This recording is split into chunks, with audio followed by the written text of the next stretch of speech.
Bonjour à tous, bienvenue dans la première vidéo consacrée à notre livret. Donc je vais vous faire une petite visite. Donc en fait c'est une livret qu'on a acheté il y a maintenant 2 ans. Elle fait 1000 mètres carrés et l'idée c'est d'essayer d'en faire, faire de l'huile bien sûr, mais aussi un potager. Potager au milieu des oliviers. Et bien sûr quelques arbres fruitiers. Donc, comme vous pouvez le voir, les arbres sont assez anciens. Et on ne les a pas taillés depuis notre arrivée. L'oliveraie était un peu laissée à l'abandon depuis un moment.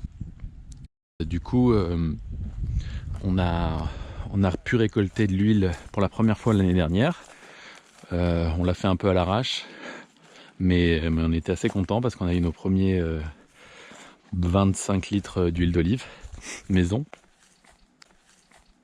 Pour l'instant, on les taille pas, mais dans l'avenir, peut-être on fera des tests pour voir qu'est-ce qui est le plus approprié, en tout cas en taille douce. Donc là, voici ce qui reste du potager de cette année. Donc en fait, on a eu des gros problèmes de sécheresse. Les tomates ont pas trop donné, mais là il a replu depuis peu. Et comme vous pouvez le voir, il y a quelques plantes qui ont survécu et qui se mettent à revivre, comme ces blettes. Je pense que ce petit basilic, lui, il vient de naître. Là, les brocolis, choux, il y a encore quelques blettes qu'on a essayé de planter, du chou chinois, et là encore des choux, chou kale, chou pak choi et quelques trucs. Mais le problème en fait numéro 1, c'est qu'on n'a pas d'eau sur ce terrain, donc j'ai dû construire un peu tard, on va dire, une récupération d'eau de pluie. Donc là c'est mon chantier actuel, donc en fait c'est un toilette sèche couplé à de la récupération d'eau de pluie.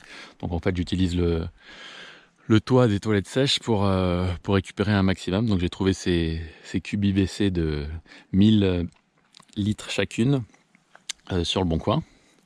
Et du coup maintenant il faut que je finisse de les connecter pour profiter de la saison automne-hiver où il pleut un peu plus. Là on a encore des palettes que j'ai récupérées pour construire un peu les abris et d'autres choses. Encore une plate-bande où il y avait des tomates qui ont pas donné par manque d'eau. Ensuite on arrive à notre compost qui est encore pas trop au top parce qu'on manque de matière organique sèche. Donc en fait ça c'est ce qu'on rapporte de la maison. Et quoi d'autre? Alors là un petit figuier qui a donné pour la première fois cette année. Ensuite on va continuer par ici. Donc des framboises qui étaient bien il n'y a pas si longtemps, mais qui par manque d'eau font vraiment la tête. Je pense qu'elles sont un peu foutues. Donc comme vous pouvez le voir, il y avait plein de murs en pierre qu'il faut que je reconstruise, mais qui avec le temps se sont écroulés. Et du coup c'est un peu le bazar, mais bon, le but c'est réussir à faire un peu de culture et pas que ce soit nickel chrome pour l'instant, en tout cas. Donc on priorise un peu. Donc là on a les choux pak choi qui se font manger, je sais pas encore par quoi, mais bon je laisse pour que les prédateurs du nuisible puissent venir s'installer. De toute façon cette année c'est un peu test, c'est pas vraiment, on va pas réussir à manger grand chose avec ce qu'il y a, mais c'est pour habituer, récolter les graines et habituer on va dire les insectes en gros qui commencent à se créer un équilibre. Donc là du chou kale qui lui pour le coup va assez bien. Là en fait c'est des poivrons. En fait il y a des fleurs qui commencent à naître. Il était quasiment mort il y a 2 semaines et il repart. Qu'est-ce qu'on a d'autre par ici? Et là en fait notre première cuve de récupération d'eau qui elle pour le coup comme vous pouvez voir il y a très peu d'eau, très peu d'eau, et qu'il faut que je refasse parce que mon chéneau est un peu petit. Du coup faut que je retape ça. J'avais fait ça à l'arrache l'année dernière, Et du coup, c'est mon prochain projet.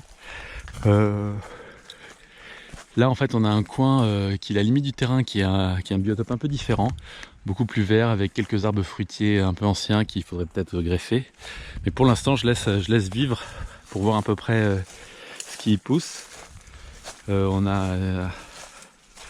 fait des essais, on a eu un problème de sanglier, du coup il y a des trucs qui sont morts. Mais par contre maintenant c'est un peu réglé ce problème. J'ai réussi à sécuriser le terrain en mettant une clôture qu'il faut que je vérifie de temps en temps. Mais pour l'instant, disons que on n'a plus eu de problème avec les sangliers. Et voilà, je pense que vous avez fait le tour du terrain. Je vous ferai d'autres vidéos concernant justement les avancées du potager d'hiver et ensuite celui d'été, et les différentes plantations de fruitiers. Et également comment j'ai choisi les emplacements, parce que vu que c'était souvent sous une oliveraie ou un verger, c'est assez ombragé. J'ai fait des petites études avec des calques pour essayer de voir où le soleil tapait et pendant toutes les périodes de l'année, pour ensuite choisir les meilleurs emplacements pour le potager. Et voilà, je vous dis à bientôt pour une prochaine vidéo. N'oubliez pas de vous abonner si cette vidéo vous a plu, et je vous laisse avec la vue. À bientôt.